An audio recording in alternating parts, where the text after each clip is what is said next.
டிரான்ஸ்பாரம் தான் இந்த வீரந்தடல் மக்கள் அவங்க சொந்த கை காசுல ஒவ்வொரு குடிக்கும் 500 ரூபாய் வசூல் பண்ணி அதை இங்க இருக்கிறவங்ககிட்ட கொடுத்து இந்த டிரான்ஸ்பார்மரை அமைச்சிருக்காங்க.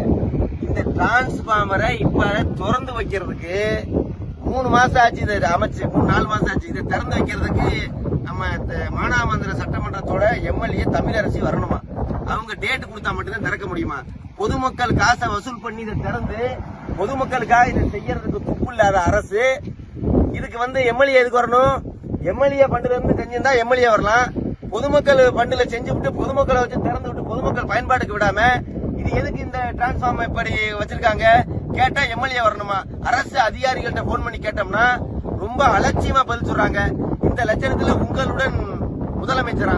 உங்களுடன் ஸ்டாலின் முதலமைச்சர் சொல்லி ஒரு திட்டத்தை வேற கேடுகட்ட அரசு கொண்டு வந்துருச்சு.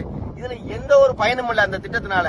இப்ப அதிகாரி யாருக்கு போன் அடிச்சாலும் யாருமே போன் எடுக்கிறதுல, அப்புறம் எப்படி நேர வீட்டுக்கு உங்களுக்கு செஞ்சு கொடுப்பாங்க எல்லாத்தையும்? இந்த டிரான்ஸ்பாரத்தை இன்னும் 1 வாரத்துக்குள்ள திறக்கலைன்னா ரொம்ப பெரிய போராட்டத்தை இந்த மக்கள் ஊர் மக்கள்